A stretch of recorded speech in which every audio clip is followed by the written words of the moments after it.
ከምቲ ዝበልውን ናብ ኣነ ዘለኽዎ ቦታ መጽ ብድሕሪኡ ፍቕሪ ተጀመረ ዓሻብቲ ኩነታት ከም ተቐየረ ተይተረድአኒ ናብ ምዉቕ ፍቕሪ ኣቴ ናይ ብሓቂ ተወዲ ፍቕሪ ክኽእለሉ ጉድ እዩ ርጉእነቱ ክብሩን ኣመለኻኽቱኡን ብጣዕሚ ዝፍለዩ ብኸምዚ ኩነታት ተፈጠረ ፍቕሪ ሕይወትናተይ ቀየሮ ናብራይን ናይ ውሽጠይ ሓጎስን ክልውጦ ተሎ ተፈለጠኒ ንሱ ንመርዖ ይብለኒ ኣብ ዘይተፈጸመ ሓዳር ካሊእ ሓዳር ገበኒ ንሳውን ክመጽየ ኢላቶያ ንዓይ ድማ ኣፈራሪሑኒ ኩነታት ከምዚ ተለዉ ግና ኣነ ካብኡ ሓያል ፍቕሪ ሒዙኒ እዩ ተጨናኒቐየ በጃኹም ሓሳብኩም ኣካፍሉኒ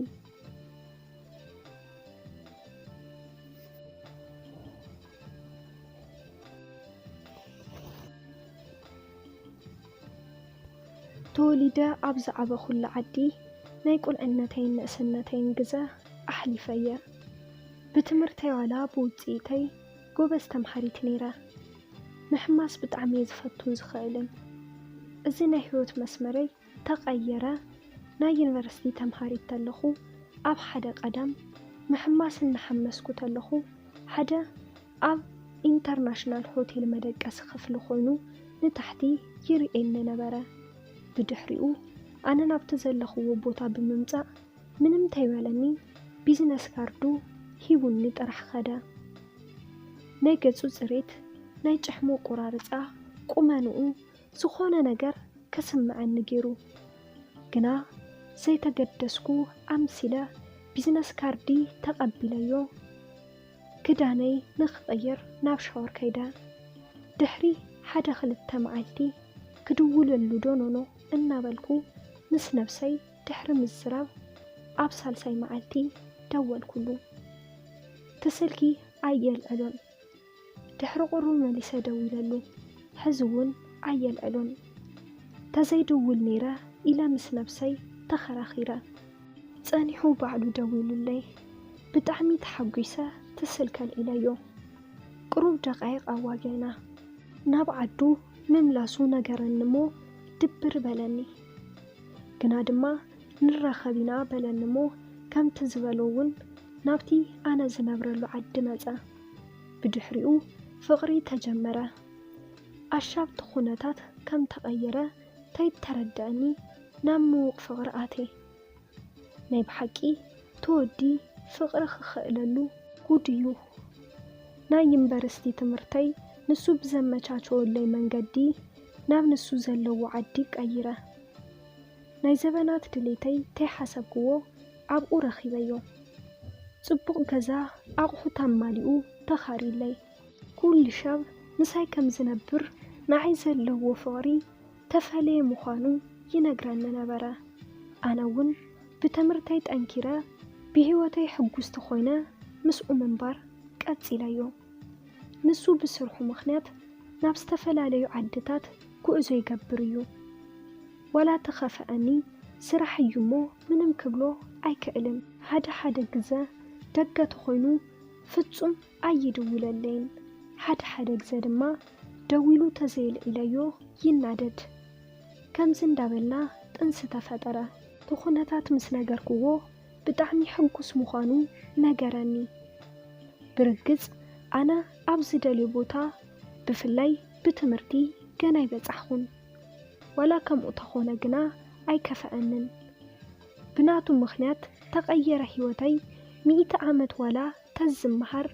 ብኽንድኡ መጠን ክቕየር ይኽእል ኢለ ኣይሓስብን ብሓቂ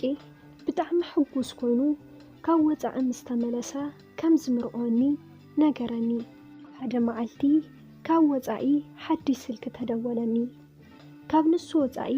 ካሊእ ዝድውለለይ ስለዘይለ ንሱ እዩ ዝኾን ኢለ ተስልኪ ኣልዒለ ፍቕረይ ከመይለኻለይ በልክዎ ኣብቲ ተደወለ ትስማዕ ድምፂ ግና ልቢ ዝሰብር እዩ ነበረ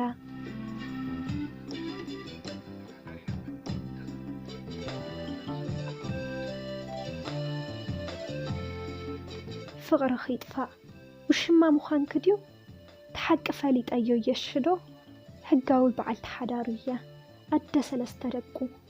ካባይ ምፍላይ ፈሊጥኪ ብጎኒ ክትምርዓው እዮ ደሊኺ ናትኩም ብዕልግና ናተይ ነጽሕና ንኽርኢ ገይሩኒ እዩ በለትኒ ተስልኪ ኣብ እዝነይ ዓፀወቶ ናይ ብሓቂ መሬት ተኸፊታ ተትውሕጠኒ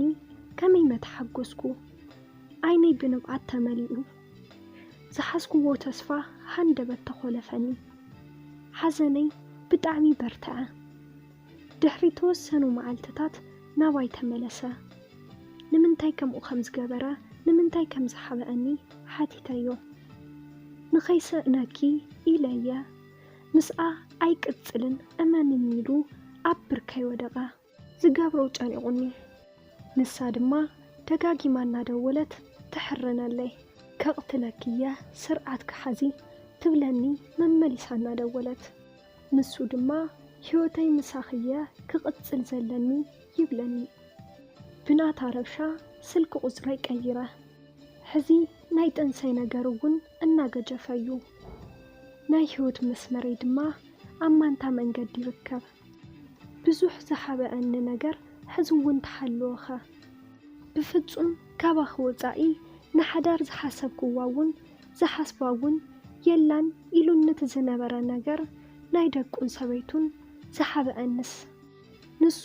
ንመርኦ እዩ ዝብለኒ ዘሎ